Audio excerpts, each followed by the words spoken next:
Hi, I'm Eric Johnson here at Owen Graduate School of Management, and I'm here today with Carl Carande. Carl is the Vice Chair of KPMG and has been here on campus today talking to our students. Welcome, Carl. It's great to have you. Oh, thanks. It's great being here. Well, 30 plus years of experience in commercial and retail banking.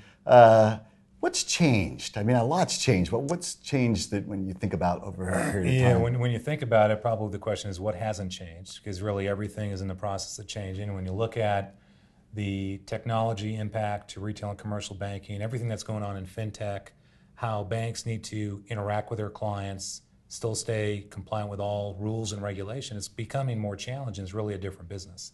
And I actually think it's really exciting. So when I grew up in retail and commercial banking, first in industry versus now professionally, everything was brick and mortar. You wanted to transact business, you'd go into a branch. Now you look back 30 years later, everything is really digital. You have the ability to do anything mobile with the exception right now of perhaps getting cash. So it really has changed. And then the regulation around how you need to advocate for your clients and some of the fiduciary rules that are coming down really have changed the game as well. So I think when you look at retail commercial banking, what I'm excited about, it's ease of interacting with your clients. That's number one. You need to do it in the right way. You need to provide value. And that's really where retail commercial banking is going, which is no different than almost any other business or sector. You have to make it easy to interact with your clients. You need to add value, and then you need to do it at a reasonable price or a reasonable return. And I think with fintech and the technology that is just being thrown at that industry, there's a lot more to come as well. But I'm pretty excited that you could take out your smartphone. You should be able to transact almost everything you want to do. And the digital channels and the mobile channels of those banks are making sure that a retail commercial customer can interact with them 24/7. And most importantly, get the types of value they need quickly, efficiently, and with full transparency. Yeah, well, certainly our students live on digital banking. I think they just come I would imagine. expect it in everyday life in nearly cashless society. But as that's happened, we also worry about all these other kind of risks, cybersecurity. What have you learned as a firm about that, and what are you telling your clients? Well, so cyber is a real threat. There's no doubt about it. And if you look at it, where before the cyber issues were in the bowels of the IT or operations centers of our firms, of our clients, and certainly of banks, with what's happened over the last couple of years, that's become a C-suite board discussion topic because CEOs have lost their job based on cyber breaches. Target. So, one of a few different examples. So what we're talking about is, look, with the advent and the implementation of all this technology, you need to do it the right way. You need to have the right protocols in place. You need to make sure you have a full, robust set of controls in place. And really, that's been a perfect opportunity for us to add value to our clients. First is, what's your strategy? And you need to really lay that out. How you want to interact with your clients? What's your technology? What are your operational components going to look like? Now let's have a cyber strategy to make sure that you're completely, in control, have security, have the right types of messaging and the protocols in place if there is a breach, and make sure you can remediate it very quickly. And right now, when you look at the types of breaches, so it's not just rogue individuals, it may even be country-supported. Nation states. Nation states. I mean, that's a big issue, and one that we think our clients are very keen on making sure they incorporate. And as quickly as they can, they must make it a business as usual. You can't keep distracting and say, oh my gosh, I have a cyber issue. Let's deploy our resources and energy just to that. You need to manage your business and make sure you have cyber under control. And I think that's where the value of the professional services and certainly KPMG is moving. Yeah. Well, KPMG is such a virtual organization, yet you have your own distinct culture and something you've nurtured, I know, through initiatives like the Legacy Wall and so forth. How does KPMG really kind of nurture that culture? What are the kind of key things that you've done? Yeah, we've really leveraged really a focus on higher purpose. And I think this started several years ago where we didn't want people to come to work to get a paycheck or focus on just closing a deal or an engagement with a client. It really stepped back with, what are you doing and why are you doing it? And how are you contributing to the communities you live in, to your family, to our clients, to the organization?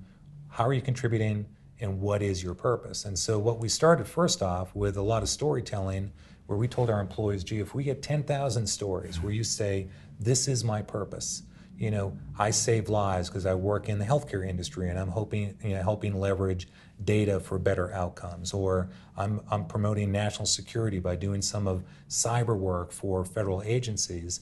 We wanted to hear those stories and say, look, if we have 10,000 of those, we'll give our 30,000 plus employees a couple days off during the holidays so we could take a big break.